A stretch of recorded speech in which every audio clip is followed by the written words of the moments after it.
I didn't say your name's Eric. Yeah, my name's Eric Rao. Just want to thank you guys for coming out. And as Ed said, today we're going to talk about losing weight the healthy way.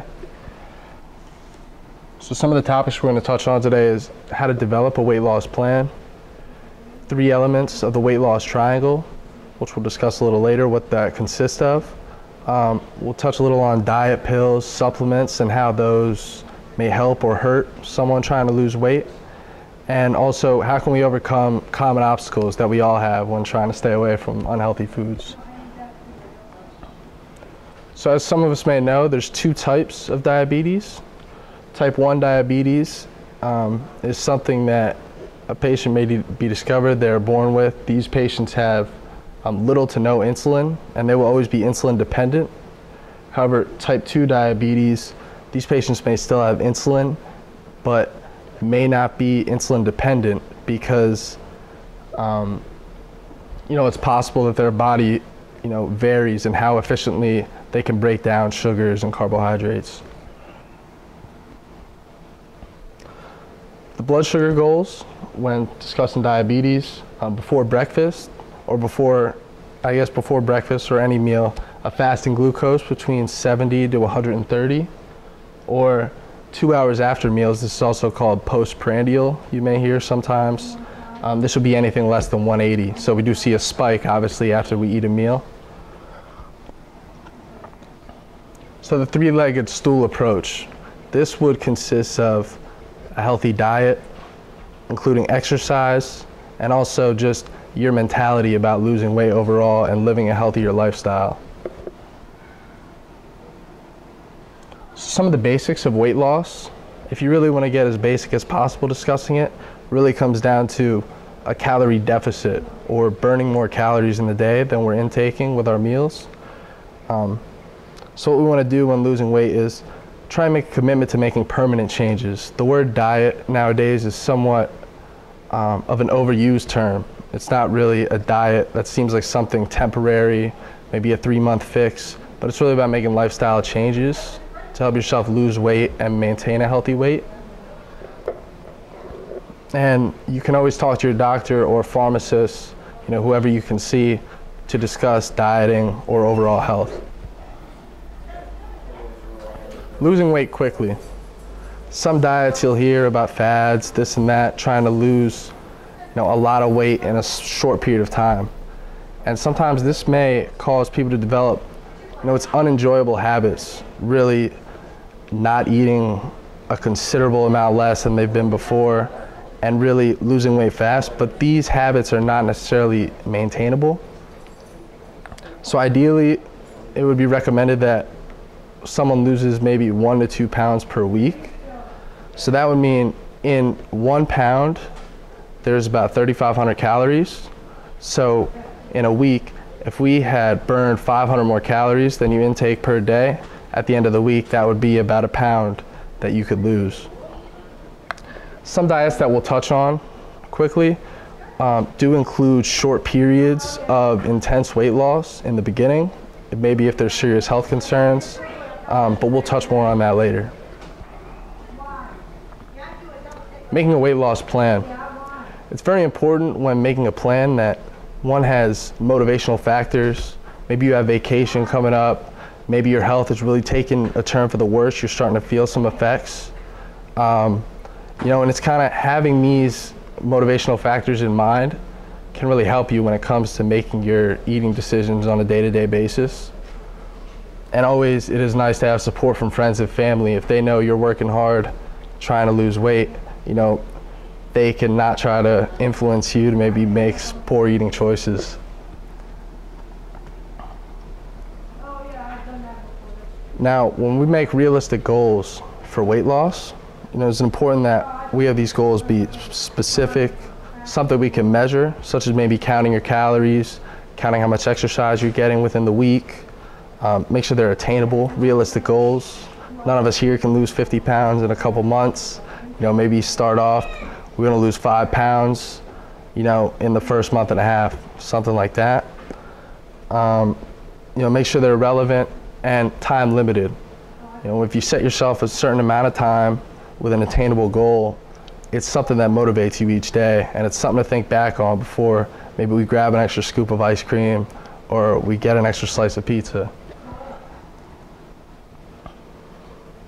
Another important part of a weight loss plan is learning about healthy foods that you can prepare, and also staying active.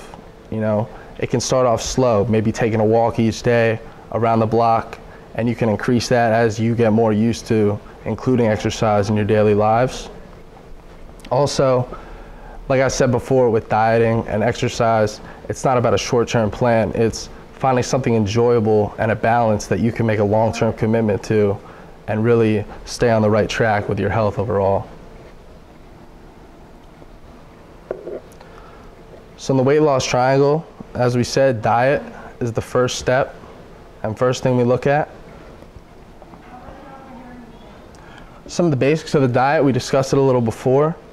We have these are macromolecules. Some of the main things, carbohydrates. It's important to consider maybe healthier options, maybe whole wheat bread, whole grain bread, a whole wheat pasta, low fat dairy, maybe change to skim milk. Things like that can be simple in limiting your calorie intake. Proteins, chicken, turkey, fish, these are all low carbohydrate options.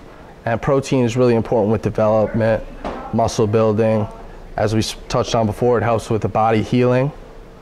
And fats. A lot of time people hear fat and it's a negative connotation, but the body also does need fat to operate, and there are healthier fats such as nuts, cashews, almonds, and avocados become a very popular option for people to consume healthy fats on a daily basis.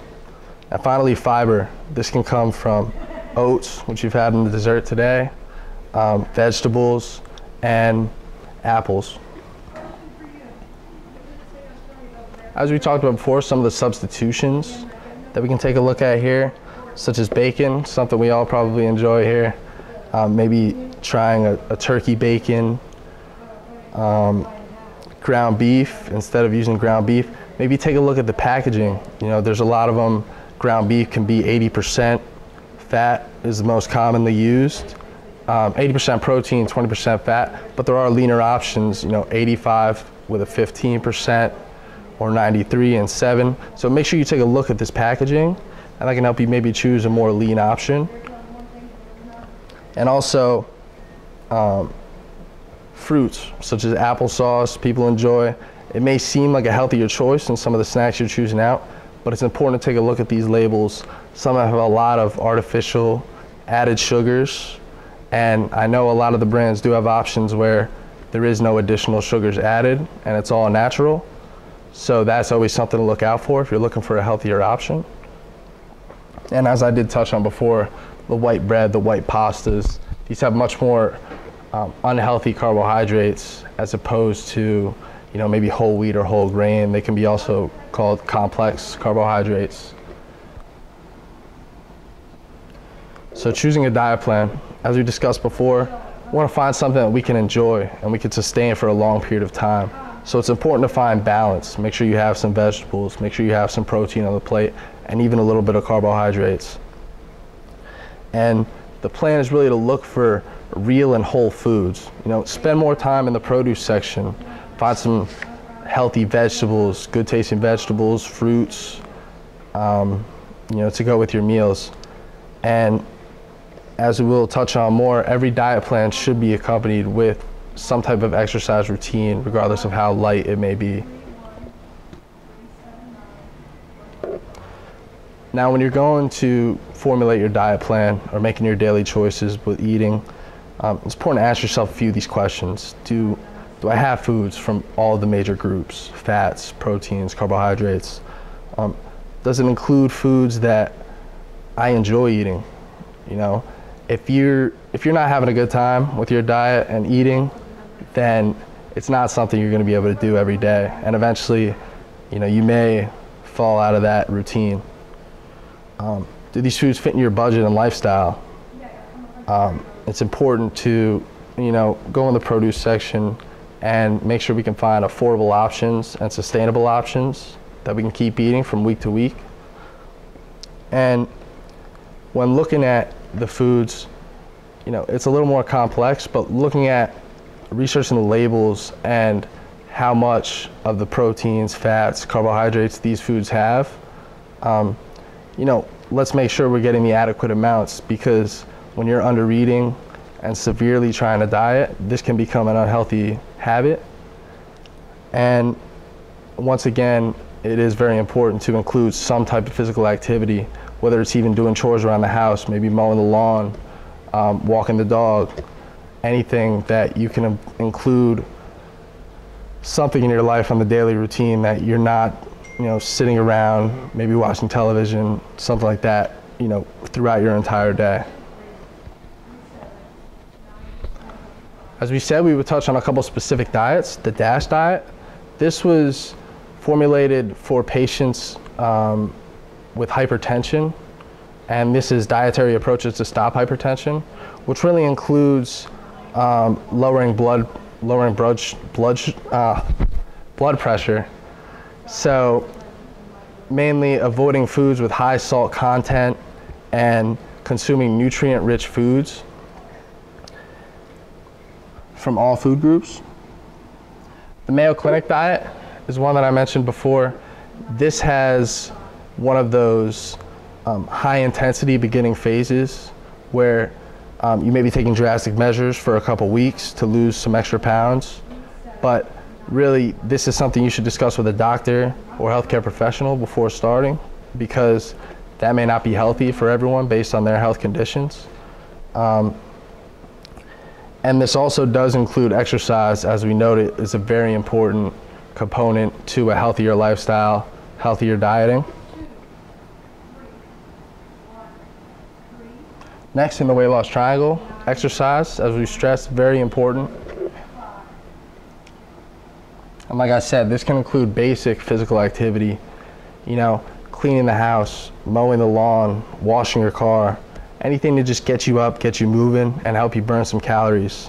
And that can even be the start of your exercise program, and before you're advancing to actual exercise, which could be stretching, jogging, taking a walk, running.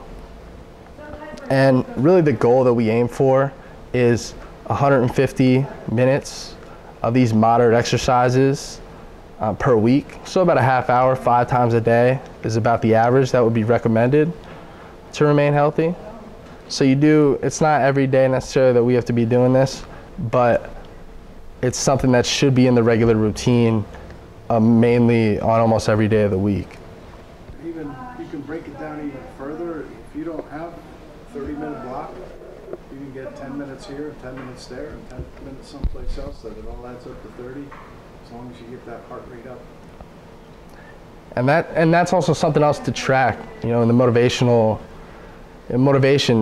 you know, maybe log how many minutes of activity we're doing, and, you know, by the end of the week, hit that 150 mark. So if you're getting to Friday, Saturday, and you're seeing you haven't really done enough exercise, that may motivate you to get that time in. Why exercise? Well, exercise has been proven to reduce a lot of health problems, reduce the risk of further health issues. It can help lower cholesterol levels, improve heart health, but it is important when discussing moderate to intense exercise that, you know, we do consult with a doctor if you do have any long-term health issues, especially with the heart, just so that we know we're doing healthy activities that our body can handle. And it is important with exercise to remain healthy when you age. I always notice older folks that I do meet who seem to stay active, maybe have a hobby, golfing, they take walks, they try to get around as much as they can by themselves. They seem to remain healthier later in life and remain more independent. And of course, exercise, it does seem difficult at first, but when you do get into a routine, this does become almost an outlet, an enjoyable time period where you can kind of let go, release all your stresses, and maybe get into a little routine, 30 minutes a day, where you're focused on just exercising, improving your health. Maybe your life stresses are on the back burner, and it becomes an enjoyable moment that you can look forward to in the day. Now we're getting started with exercise. Like I said, there's no need to go out there and start trying to run a mile. Start slow. It can just be a few minute walk, maybe with your wife or children or a dog from day to day, and then increase that exercise as the days and weeks go on, and you get more used to adding this exercise into your routine. Also, for people who may have arthritis, it is nice out right now. Well, not today, but it is summertime, so we can enjoy maybe swimming is better, easier on the joints. Arthritis, maybe walking and running might not be a viable option for them, but swimming laps is one of the great aerobic exercises you can do. And also, like I said before, if you're going to be getting into any type of intensive exercise plans, always consult with your doctor beforehand. Adding physical activity at work. This can just be simple things. Take that extra walk down the office or through the store, or maybe walk to work or ride a bike if possible. I mean, example for me, I work in the hospital, and if the medication only has to go up a couple floors, I'll take the steps there and back, just to add a little extra exercise in the day. Maybe stand up, take a stretch, take a walk around as a little break, as opposed to just staying in the chair all day. And if you do have a time crunch and at work, you can always bring extra clothing with you that you can change into and maybe get that run in on the way home or take a walk on the way home, whatever works for you, really. When to check with your doctor. If there's any of these concerns on the screen, heart disease, asthma, arthritis, kidney disease, or symptoms of heart failure, these type of conditions, you may not be able to jump right into a moderate or intense exercise plan. But, if you're consulting with your doctor about this, he or she may have more input on other healthy lifestyle choices you can make, and make sure that your routine is appropriate for you and safe for you, most importantly. And also, you can always ask Ed at the pharmacy. And lastly, in the weight loss triangle is mentality, because really it's a mental struggle to change your diet every day, put in the work to keep note of what you're eating, and really exercise to points that you maybe haven't been before. When creating a new lifestyle change, address the areas of stress in your life and maintain a list of those factors we discussed before, whether you have a vacation coming up, whether it's just for overall better health or for whatever reason, and keep these challenges in mind, because really on the day-to-day it's easy to say, oh, well, I've been doing well, let's get a pizza. And really, when you think about these motivating factors of why you've made the lifestyle changes, it really helps you avoid those situations and makes those decisions much easier. As we did touch on before, smart short-term goals, something attainable, nothing that is going to cause you to try and maintain some type of unenjoyable routine is very important. And recording your progress in a journal, like I said, that could be as simple as logging your minutes of exercise, logging your activities, and can get as complicated as logging your foods, whether it's just be calories or even keeping track of fats and carbohydrates throughout the day.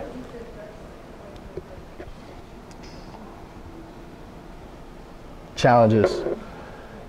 Obviously, we all face challenges and obstacles every day, as we do enjoy some unhealthy foods and unhealthy habits possibly.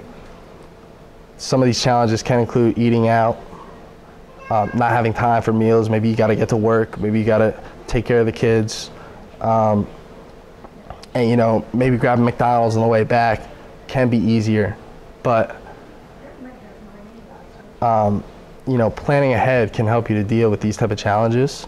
Maybe something I find helpful is making the meals ahead of time, because it becomes easy. Things come up all the time that you have to do something differently. And if you have maybe a nice bowl of chicken with some salad already prepared, it's something quick that you could prepare and enjoy, and it's a healthy option for you, even if time may be an issue. Also, maybe plan ahead. If you got a family dinner coming up that you're going to a restaurant, maybe try and take a look at the menu if you can find it ahead of time, and commit yourself to one of the healthier options they have, and not necessarily say, oh, well, we're out to eat with the family, you know, let me pick whatever. You know, try and keep your diet and your goals in mind going into the dinner, and it may make it a little easier to choose the salad instead of the chicken fingers with fries.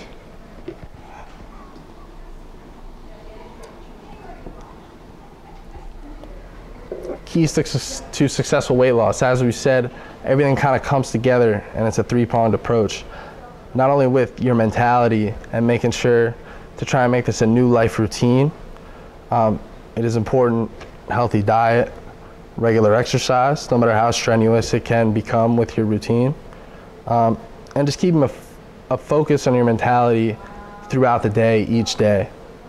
If you are enjoying your diet, enjoying your exercise plan, it makes it much easier to keep these goals in mind on a day-to-day basis and make overall health changes. Diet pills and supplements.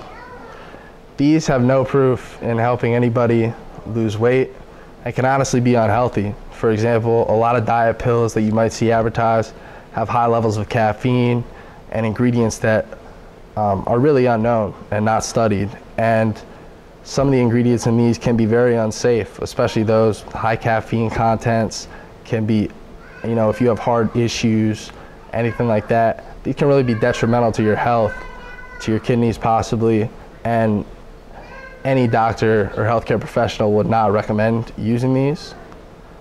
And that really goes back to just diet and exercise is the only thing that has been proven to help lose weight, help improve health, help improve your heart. And, you know, talk to your pharmacist. You know, maybe one of these diet pills or supplements does catch your eye and you think, well, maybe my diet isn't doing enough right now. You know, show these supplements to the pharmacist and get a better idea of what you're taking before you're putting these into your body, because they really aren't studied by the FDA or any official body to keep track of what's actually in these supplements and what they can do to your body or interact with your medications. Now, putting everything together, like we said, find a diet plan, something that makes sense for you, affordable foods, maybe things that you can easily prepare ahead of time, and have your meals scheduled out for the next few days. Also, be sure to keep it balanced. You know, some people may say, don't eat any carbohydrates, only eat meats.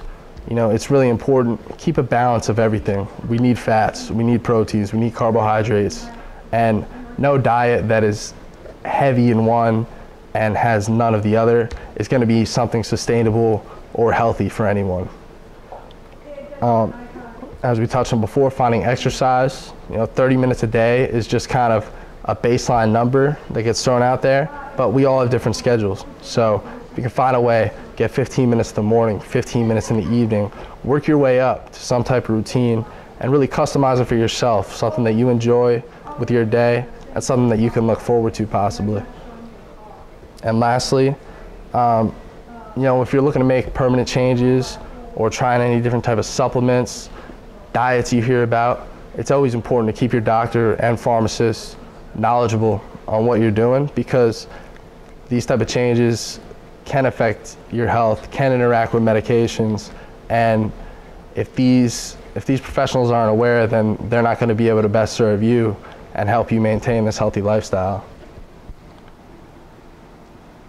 And here we have the recipe for the dessert that Ed brought us in today. This is somewhat close to the recipe, but just an example of something. Find recipes online if you can. But, you know, find something that looks enjoyable but includes healthier options, some of those healthy substitutions in your diet. And if you guys have any questions, of course, or anything we want to touch upon, feel free. There's one thing you said about, you know, talking to your doctor and stuff before you make big changes. I mean, if you're diabetic and you're in reasonably good control, you know, say, you know, you're your normal morning blood sugars are between 100 and 120, that would be considered controlled.